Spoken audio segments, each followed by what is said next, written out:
अगला टॉपिक जो है आपका, दो टॉपिक बच रहे हैं आपके, एक फाइल हैंडलिंग और एक लिंक लिस्ट। ये दो टॉपिक आपको पढ़ रहे हैं। तो पहले आपको फाइल हैंडलिंग बताते हैं। फाइल हैंडलिंग जैसे सामान्यतः क्या होता है कि आप वेरिएबल का इस्तेमाल करते हैं डेटा को स्टोर करने के लिए, लेकिन वेरिएबल में जब आप डेटा स्टोर करते हैं तो वो सिस्टम की प्राइमरी मेमोरी में स्टोर होता है। आप जब प्रोग्राम को ख़त्म करते हैं तो दोबारा अगर आप वापस आएँ और उसी वेरिएबल की वैल्यू की आवश्यकता अगर आपको हो तो आप उसको वापस नहीं ला सकते।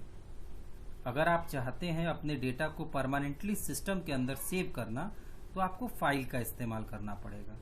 फाइल तो विंडोज़ में आपने बनाया ना, एमएस वर्ड में बनाया होगा, एक्सेल में बनाया होगा, नोटपैड में बनाया होगा। तो फाइल्स आप बनाते हैं ताकि अपना डेटा हम भविष्य के लिए संरक्षित कर सकें, सेव कर सकें। तो सी भी आपको सुविधा देता है, आप फाइल बना सकते हैं। और जब भी आप फाइल बनाना चाहेंगे तो आपको तीन चीज़ें ध्यान देनी पड़ती है। पहली चीज़ क्या है, अगर फाइल हैंडलिंग में आप काम करना चाह रहे हैं सी में, तो तीन चीज़ें आपको डिसाइड करनी पड़ेंगी। पहली है फाइल नेम। फाइल नेम क्या होता है भाई? फाइल नेम के बारे में आप जानते हैं, ये सेट ऑफ कैरेक्टर होता है जो किसी इंफॉर्मेशन को आइडेंटिफाई करने के लिए इस्तेमाल होता है। जैसे अजय.txt, ये एक फाइल नेम है। इसमें दो भाग होते हैं, एक प्राइमरी नेम और एक सेकेंडरी नेम। प्राइमरी नेम या और एक्सटेंशन। तो प्राइमरी नेम 8 अक्षर तक का हो सकता है और एक्सटेंशन 3 अक्षर की हो सकती है। तो फाइल नेम आप जानते हैं अच्छी तरह से, उसको बताने की जरूरत नहीं है। फाइल नेम के बाद जो दूसरी चीज तय करनी होती है वो होता है डेटा स्ट्रक्चर।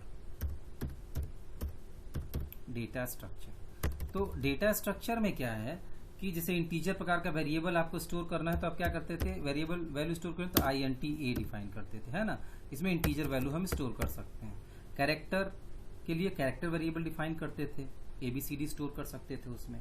अब अगर आपको फाइल बनानी है तो एक डिफाइंड टाइप है FILE, कैपिटल फाइल। इस प्रकार के डेटा स्ट्रक्चर के पॉइंटर को डिक्लेयर करना पड़ेगा आपको। जैसे फाइल पॉइंटर P हमने कर दिया, तो P एक फाइल पॉइंटर होगा। डेटा स्ट्रक्चर इसके लिए फाइल है, और P एक फाइल पॉइंटर होगा जो कि किसी भी फाइल के एड्रेस को स्टोर कर सकेगा। और इसी का इस्तेमाल करके आप फाइल को ओपन भी करेंगे और फाइल को क्लोज भी करेंगे। डेटा भी रीड इसी का इस्तेमाल करके होगा। इसके बाद ये तो हो गया, ठीक है भाई, पहली चीज हो गई फाइल का नाम, और दूसरी चीज हो गई डेटा स्ट्रक्चर। तो डेटा स्ट्रक्चर फाइल होगा अगर हम फाइल के साथ काम करना चाहते हैं। तीसरी चीज होती है पर्पस। पर्पस में क्या होगा, पर्पस में हो सकता है कि आप किसी फाइल को रीड के लिए खोलना चाह रहे हो, पढ़ना चाह रहे हो उसको, या तो राइट करना चाह रहे हो, या तो अपेंड करना चाह रहे हो। तो इन तीनों चीजों में अंतर आपको पता होगा। रीड का मतलब पढ़ना, राइट का मतलब लिखना, और अपेंड का मतलब कोई फाइल पहले से बनी हुई हो उसके अंदर आप अगर जोड़ना चाहते हैं तो वो पर्पस आपका होगा। तो ये तीन पर्पस हैं आपके। आपको फाइल को ओपन करते समय जैसे रीड के लिए R शब्द का इस्तेमाल होता है, राइट के लिए W शब्द का इस्तेमाल होगा, और अपेंड के लिए A शब्द का इस्तेमाल आप पर्पस में करते हैं। तो रीड के लिए अगर फाइल को आपने ओपन किया तो आपकी फाइल को आप रीड कर सकते हैं, और राइट के लिए किया तो आप उसके अंदर लिख सकते हैं। अब अपेंड के लिए किया तो आप किसी भी पहले से बनी हुई फाइल के अंदर डेटा को जोड़ सकते हैं। अब फाइल को ओपन करने के लिए आपको जो सिंटेक्स फॉलो करना पड़ता है, जैसे फाइल पॉइंटर, फाइल पॉइंटर पहले लिखते हैं,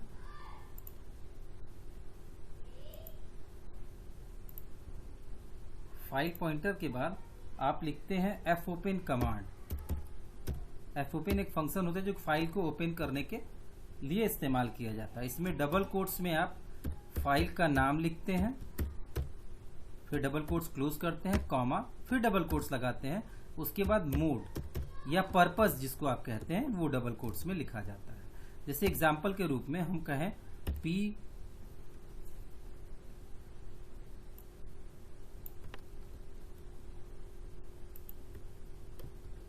P बराबर fopen Ajay dot TXT, Ajay dot TXT को ओपन करिए रीड मोड में। तो ये आपका एक फाइल को ओपन करने का तरीका हो जाएगा। अजय नाम की फाइल होगी, अजय डॉट टीएक्सटी नाम की, उसको आप रीड मोड में ओपन कर लेंगे। अब रीड मोड में ओपन करने से, राइट मोड में ओपन करने से, अपेंड मोड में ओपन करने से क्या फायदा होता है या क्या अंतर है, ये कई बार ये ध्यान रखिएगा कि फाइल नेम और मोड मतलब जो पर्पस है आपका, वो हमेशा दोनों डबल कोट्स में लिखे जाते हैं। और दूसरी चीज ये है कि आपने जो मोड लिखा है उस पर डिपेंड करता है कि क्या काम होगा। जैसे अगर आपका मोड है राइटिंग, मतलब W, अगर आपने W मोड में ओपन किया है, ये R की जगह पर अगर ये W लिखा हुआ है, बहुत ध्यान समझिएगा। ऑब्जेक्टिव में अधिकांश सवाल, जैसे फाइल हैंडलिंग के जो सवाल हैं, अधिकांशतः ऑब्जेक्टिव में आपसे पूछते हैं। प्रोग्राम बहुत ही कम आए हैं इससे, लेकिन फिलहाल आपको समझ लेना है सब कुछ। तो अगर मान लीजिए W मोड लिखा है, राइट मोड में आप खोल रहे हैं और उस नाम की फाइल अगर नहीं है तो नई फाइल बन जाएगी। और अगर मान लीजिए इस नाम की फाइल है अजय डॉट टीएक्सटी नाम की, तो क्या होगा, उसके जो कंटेंट्स होंगे अजय डॉट टीएक्सटी में पहले से अगर कुछ लिखा होगा तो वो गायब हो जाएगा और वो ओवरराइट हो जाएगा। इसको याद रखिएगा। और अगर मान लीजिए यहाँ पर A है, अपेंड मोड में अगर आप किसी फाइल को ओपन कर रहे हैं तो क्या होगा, करेंट कंटेंट्स उसके सुरक्षित रहेंगे और आपकी फाइल खुल जाएगी, ओपन हो जाएगी, आप उसके अंदर लिख सकते हैं। लेकिन अगर अजय डॉट टीएक्सटी नाम की फाइल इस केस में अगर नहीं होगी तो नई फाइल क्रिएट हो जाएगी, इन दोनों में। अब अगर मान लीजिए अपेंड या राइट की जगह पर रीड मोड हो, अगर पर्पस आपका रीडिंग है, तो अगर मान लीजिए आपकी फाइल है अजय डॉट टीएक्सटी नाम की तो वो ओपन हो जाएगी। और अगर मान लीजिए बाय द वे इस नाम की फाइल न हो तो आपकी स्क्रीन पर एक एरर मैसेज डिस्प्ले होगा। ठीक है। इसके अलावा 3 और मोड होते हैं, जैसे प्लस लगा होता है उसमें R plus, W plus, A plus. तो R प्लस जो होता है वो नए, मतलब जो नए वर्जन आए C के, उसमें इन मोड्स को इंट्रोड्यूस किया गया, तो इसको ध्यान रखिएगा। जैसे R मोड तो रीड के लिए होता है, R प्लस होगा तो वो रीड राइट दोनों के लिए होगा। राइट मोड, W मोड जो होता है राइट के लिए होता है, लेकिन अगर W प्लस होगा तो रीड राइट दोनों के लिए होगा। A प्लस अगर है तो ये, अगर A है तो आप सिर्फ अपेंड के लिए होगा, अगर A प्लस होगा तो रीड और अपेंड दोनों के लिए होगा, जोड़ भी सकते हैं और रीड भी कर सकते हैं। तो ये ध्यान रखिएगा, प्लस का मार्क भी इनके साथ लगता है। इसके बाद जैसे ये F ओपन हो गया, ये फाइल को ओपन करने के लिए।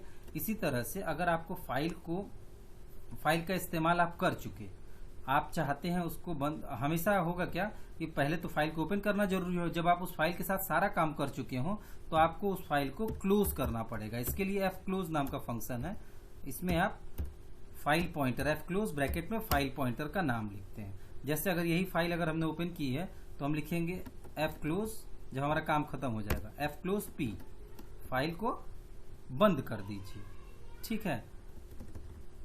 एक कांस्टेंट डिफाइंड है, जैसे हमको कैसे पता लगे कोई फाइल बंद हो गई, खत्म हो गई कि नहीं खत्म हो, वो है आपका EOF। EOF का मतलब होता है एंड ऑफ फाइल। किसी फाइल को रीड करते हुए अगर आप एंड ऑफ फाइल तक चले गए हैं तो EOF ट्रू रिटर्न करेगा। जैसे अगर हमने लिखा इफ EOF, तो EOF ट्रू तब होगा जब आप एंड ऑफ फाइल पर पहुंच गए होंगे, और फॉल्स तब होगा जब वो आप एंड ऑफ फाइल पर नहीं होंगे, मतलब बीच में कहीं रीड कर रहे होंगे। इसके अलावा आप चाहें तो किसी कैरेक्टर वेरिएबल को भी लिख सकते हैं। इफ CH, अगर आप रीड कर रहे हैं उस कैरेक्टर वेरिएबल में, तो आप ऐसे भी लिख सकते हैं, if CH equals to EOF। तो ये CH बराबर EOF, CH के अंदर कैरेक्टर रीड कर रहे हैं हम, CH बराबर EOF तब आएगा जब आप जिस कैरेक्टर को रीड कर रहे हैं वहां पर कोई कैरेक्टर है नहीं और आप एंड ऑफ फाइल पर आ गए हैं, तब ये चीज ट्रू रिटर्न करेगी। इसके अलावा 2 फंक्शन हैं आपके, getC और putC। एक getC फंक्शन है और एक फंक्शन है putC। अब ये क्या है कि जो getC फंक्शन है वो सिमिलर है getChar, getCh और गेट ची के, मतलब सिंगल कैरेक्टर को रीड करता है। लेकिन कहां से रीड करता है? गेट सी फंक्शन कैरेक्टर को रीड करता है फाइल से, चाहे आप उसको गेट सी कहें या आप चाहें तो एक और इसका नाम है एफ गेट सी। ये दोनों एक ही काम करते हैं। ये क्या करते हैं, इनका सिंटेक्स होता है जैसे सी एच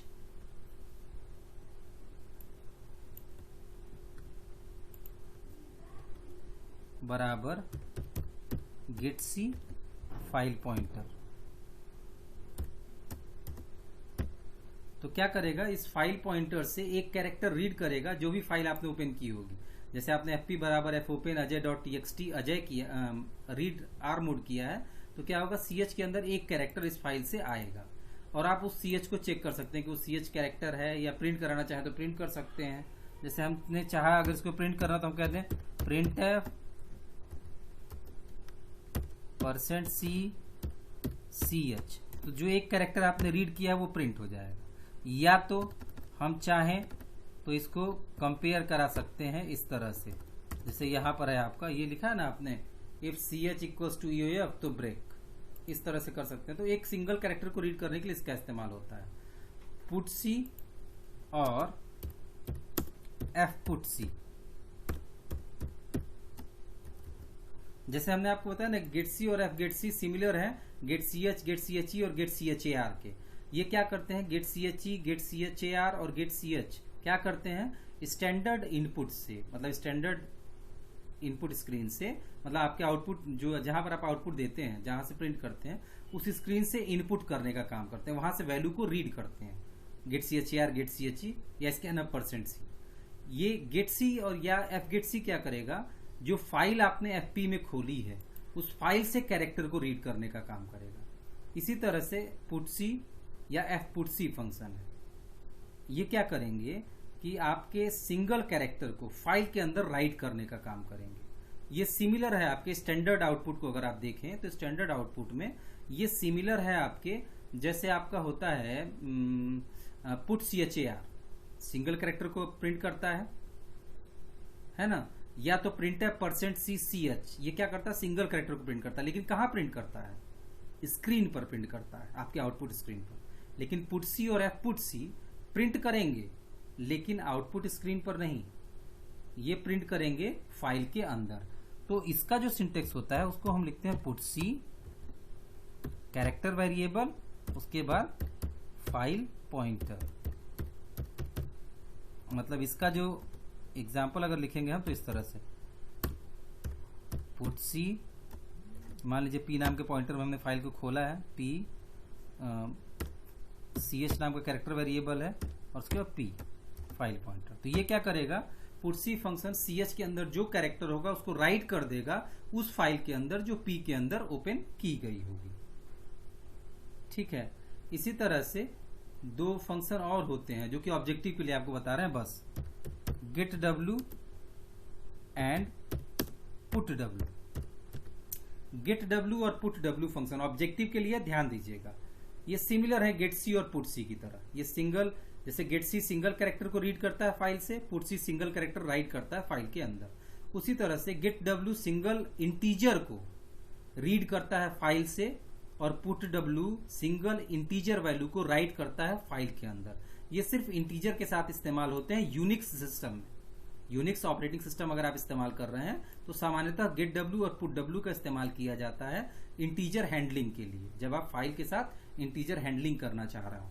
मतलब गेट w से आप सिंगल इंटीजर को रीड कर सकते हैं और पुट w से सिंगल इंटीजर को फाइल के अंदर राइट कर सकते हैं। तो इतनी चीजें हैं आपकी।